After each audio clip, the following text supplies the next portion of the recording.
Success പാത്തിൻ്റെ പുതിയൊരു വീഡിയോയിലേക്ക് സ്വാഗതം. ഇന്ന് നമ്മൾ മലയാളം സിലബസ് ബേസ് ചെയ്ത് വരുന്ന പ്രീവിയസ് ഇയർ ക്വസ്റ്റ്യൻസ് ആണ് നോക്കാൻ പോകുന്നത്. ആദ്യത്തെ ക്വസ്റ്റ്യൻ, മാവ് എന്ന പദത്തിൻ്റെ പര്യായ ശബ്ദമല്ലാത്തതേത്? മാവ് എന്ന പദത്തിൻ്റെ പര്യായ ശബ്ദം അല്ലാത്തത്. വരകം, ചൂതം, ആമ്രം, രസാലം. ഇത് മൂന്നും മാവ് എന്ന പദത്തിൻ്റെ പര്യായമാണ്. വരകം മാവ് എന്ന പദത്തിൻ്റെ പര്യായ ശബ്ദമല്ല. ശരിയായ പദം കണ്ടെത്തുക. തന്നിരിക്കുന്നതിൽ കവയിത്രി, കവയിത്രിയാണ് ശരിയായ പദം. കവയിത്രി. വിദ്വാൻ എന്ന പദത്തിൻ്റെ സ്ത്രീലിംഗ രൂപം എഴുതുക. വിദുഷി. വിദ്വാൻ എന്ന പദത്തിൻ്റെ സ്ത്രീലിംഗം വിദുഷി. വിദ്വാൻ, വിദുഷി. അശ്വത്ഥം എന്ന പദത്തിന് സമാനാർത്ഥമായി വരുന്ന പദം. അശ്വത്ഥം എന്ന പദത്തിന് സമാനാർത്ഥം അരയാൽ. അശ്വത്ഥം എന്ന പദത്തിന് സമാനാർത്ഥമായി വരുന്ന പദം അരയാൽ. ഒറ്റ പദം എഴുതുക. അറിയാനുള്ള ആഗ്രഹം. ജിജ്ഞാസ. ജിജ്ഞാസ എന്നാൽ അറിയാനുള്ള ആഗ്രഹം. ജിജ്ഞാസ, അറിയാനുള്ള ആഗ്രഹം. വിപരീത ശബ്ദം എഴുതുക. സ്വകീയം. സ്വകീയത്തിൻ്റെ വിപരീത ശബ്ദം പരകീയം. സ്വകീയത്തിൻ്റെ വിപരീത ശബ്ദം പരകീയം. സ്വകീയം ഇൻറ്റു പരകീയം. പിരിച്ചെഴുതുക. പടക്കളം. പടക്കളം പിരിച്ചെഴുതിയാൽ പട പ്ലസ് കളം. പട പ്ലസ് കളം, പടക്കളം. ഓലപ്പാമ്പ് കാട്ടുക എന്ന ശൈലിയുടെ അർത്ഥമേത്? ഭീഷണിപ്പെടുത്തുക. ഓലപ്പാമ്പ് കാട്ടുക എന്ന ശൈലിയുടെ അർത്ഥം ഭീഷണിപ്പെടുത്തുക. ശരിയായ വാക്യം കണ്ടെത്തി എഴുതുക. മറ്റു ഗത്യന്തരമില്ലാതെയായപ്പോൾ ലീലയ്ക്ക് വീട് വിൽക്കേണ്ടി വന്നു. തെറ്റ്. ഗത്യന്തരമില്ലാതെയായപ്പോൾ ലീലയ്ക്ക് വീട് വിൽക്കേണ്ടി വന്നു. ശരി. ലീലയ്ക്ക് മറ്റ് ഗത്യന്തരമില്ലാതെയായപ്പോൾ വീട് വിൽക്കേണ്ടി വന്നു. തെറ്റാണ്. ലീലയ്ക്ക് വീട് വിൽക്കേണ്ടി വന്നത് മറ്റ് ഗത്യന്തരമില്ലാത്തത് കൊണ്ടാണ്. അതും തെറ്റാണ്. ഓപ്ഷൻ ബി ആണ് ശരിയായിട്ടുള്ളത്. ഗത്യന്തരമില്ലാതെയായപ്പോൾ ലീലയ്ക്ക് വീട് വിൽക്കേണ്ടി വന്നു. ചേർത്തെഴുതുക. നല് പ്ലസ് നൂൽ.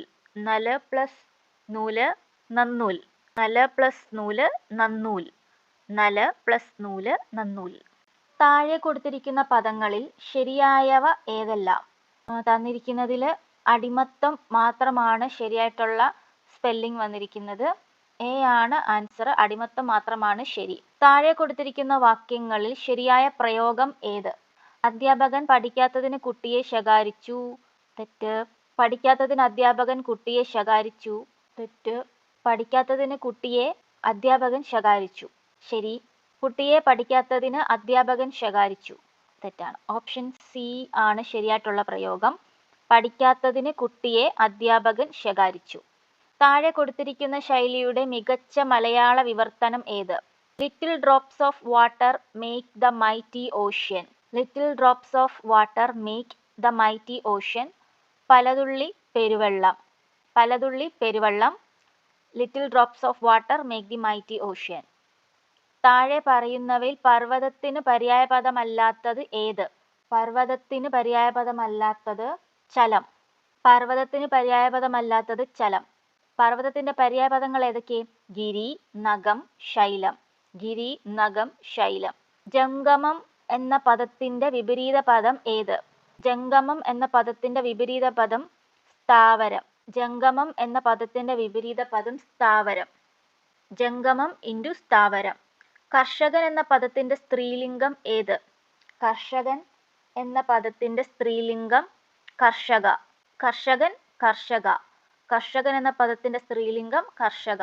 കൈ ആടിയെങ്കിലേ വായാടൂ എന്ന ശൈലി ദ്യോതിപ്പിക്കുന്ന അർത്ഥം ഏത്? പ്രവൃത്തി ചെയ്തെങ്കിലേ ഉപജീവനത്തിന് വഴിയുണ്ടാകൂ. കൈ ആടിയെങ്കിലേ വായാടൂ എന്ന ശൈലിയുടെ അർത്ഥം പ്രവൃത്തി ചെയ്തെങ്കിലേ ഉപജീവനത്തിന് വഴിയുണ്ടാകൂ. വിണ്ടലം എന്ന പദത്തെ പിരിച്ചെഴുതുന്നത് എങ്ങനെ? വിണ്ടലം എന്ന പദത്തെ പിരിച്ചെഴുതുമ്പോൾ വിൺ പ്ലസ് തലം. വിൺ പ്ലസ് തലം വിണ്ടലം. കഞ്ചത്തോട് നേരായ മിഴിയുള്ളവൾ എന്നതിൻ്റെ ശരിയായ സമാസം കഞ്ചനീർമിഴി. കഞ്ചനീർമിഴി. കഞ്ചത്തോട് നേരായ മിഴിയുള്ളവൾ എന്നതിൻ്റെ ശരിയായ സമാസം കഞ്ചനീർമിഴി. താഴെ കൊടുത്തിരിക്കുന്നതിൽ സമാന പദമല്ലാത്തത് ഏത്? താഴെ കൊടുത്തിരിക്കുന്നതിൽ സമാന പദം അല്ലാത്തത് തെരുവ്. അങ്ങാടി, കമ്പോളം, ആപണകം ഇതെല്ലാം ഒരേ അർത്ഥം വരുന്ന വാക്കുകളാണ്. സമാനമായിട്ടുള്ള വാക്കുകളാണ്. തെരുവ് എന്നുള്ളത് ഇതുമായിട്ട് സമാനമല്ല. തദ്ധിത്തത്തിന് ഉദാഹരണം എഴുതുക. തദ്ധിത്തത്തിന് ഉദാഹരണം. തന്നിരിക്കുന്നതിൽ പെൺമയാണ്. തദ്ധിതത്തിന് ഉദാഹരണമാണ് പെൺമ. തന്നിരിക്കുന്നവയിൽ ആദേശസന്ധിക്ക് ഉദാഹരണം. തന്നിരിക്കുന്നവയിൽ ആദേശസന്ധിക്ക് ഉദാഹരണം നെന്മണി. തന്നിരിക്കുന്നവയിൽ ആദേശസന്ധിക്ക് ഉദാഹരണം നെന്മണി. താഴെ തന്നിരിക്കുന്നവയിൽ ശരിയായ വാക്യം എഴുതുക. അയാൾക്ക് ആകാശത്തിലെ കാഴ്ചകൾ സദാ എപ്പോഴും അവിശ്വസനീയമായി തോന്നിയിരുന്നു. തെറ്റാണ്. കാരണം സദാ എപ്പോഴും ഇത് രണ്ടും ഒരേ അർത്ഥം വരുന്ന രണ്ട് വാക്കുകളാണ്. അപ്പം അത് ഒരു വാക്യത്തിൽ വരുന്നത് ശരിയല്ല. അയാൾക്ക് ആകാശത്തിലെ കാഴ്ചകൾ സദാ എപ്പോഴും അവിശ്വസനീയമായി തോന്നിയിരുന്നു. ഇവിടെയും അതുപോലെ രണ്ട് വാക്ക് വരുന്നുണ്ട്. ആകാശത്തിലെ കാഴ്ചകൾ എപ്പോഴും സദാ അവിശ്വസനീയമായി തോന്നിയിരുന്നു. ഇവിടെ ആർക്കാണ് എന്നത് വരുന്നില്ല. അതുകൊണ്ട് ഇതും തെറ്റാണ്. എയും ബിയും സിയും തെറ്റാണ്. അയാൾക്ക് ആകാശക്കാഴ്ചകൾ സദാ അവിശ്വസനീയമായി തോന്നിയിരുന്നു. ഇത് ശരിയാണ്. ശരിയായ വാക്യം അയാൾക്ക് ആകാശക്കാഴ്ചകൾ സദാ അവിശ്വസനീയമായി തോന്നിയിരുന്നു. ശരിയായ പദം എടുത്തെഴുതുക. തന്നിരിക്കുന്നതിൽ യശശരീരൻ. യശശരീരൻ ആണ് ശരിയായ പദം. യശശരീരത്തിന്റെ ശരിയായ സ്പെല്ലിങ് ഇതാണ്. വ്രീള എന്ന പദത്തിന്റെ അർത്ഥം. വ്രീള എന്ന പദത്തിന്റെ അർത്ഥം ലജ്ജ എന്നാണ്. വ്രീള എന്ന പദത്തിന്റെ അർത്ഥം ലജ്ജ. അപ്പുക്കിളി എന്ന കഥാപാത്രം ഏത് കൃതിയിലേതാണ്? അപ്പുക്കിളി എന്ന കഥാപാത്രം ഖസാക്കിന്റെ ഇതിഹാസം എന്ന കൃതിയിലെ ഒരു കഥാപാത്രമാണ് അപ്പുക്കിളി. കോവിലൻ എന്ന തൂലികാനാമത്തിൽ അറിയപ്പെടുന്ന എഴുത്തുകാരൻ. കോവിലൻ എന്ന തൂലികാനാമത്തിൽ അറിയപ്പെടുന്ന എഴുത്തുകാരനാണ് V V Ayyappan. V V Ayyappan Kovilan എന്ന തൂലികാനാമത്തിൽ അറിയപ്പെടുന്ന എഴുത്തുകാരനാണ്. കെ ആർ മീരയ്ക്ക് കേന്ദ്ര സാഹിത്യ അക്കാദമി അവാർഡ് നേടിക്കൊടുത്ത കൃതി ആരാച്ചാർ. കെ ആർ മീരയ്ക്ക് കേന്ദ്ര സാഹിത്യ അക്കാദമി അവാർഡ് നേടിക്കൊടുത്ത കൃതിയാണ് Aarachar. Necessity is the mother of invention എന്ന ശൈലിയുടെ ശരിയായ വിവർത്തനം ആവശ്യം സൃഷ്ടിയുടെ മാതാവ്. Necessity is the mother of invention. ആവശ്യം സൃഷ്ടിയുടെ മാതാവ്. Birds of the same feathers flocks together എന്ന ശൈലിയുടെ അർത്ഥം ഒരേ തൂവൽ പക്ഷികൾ ഒന്നിച്ചു പറക്കും. Birds of the same feathers flocks together എന്ന ശൈലിയുടെ അർത്ഥം ഒരേ തൂവൽ പക്ഷികൾ ഒന്നിച്ചു പറക്കും.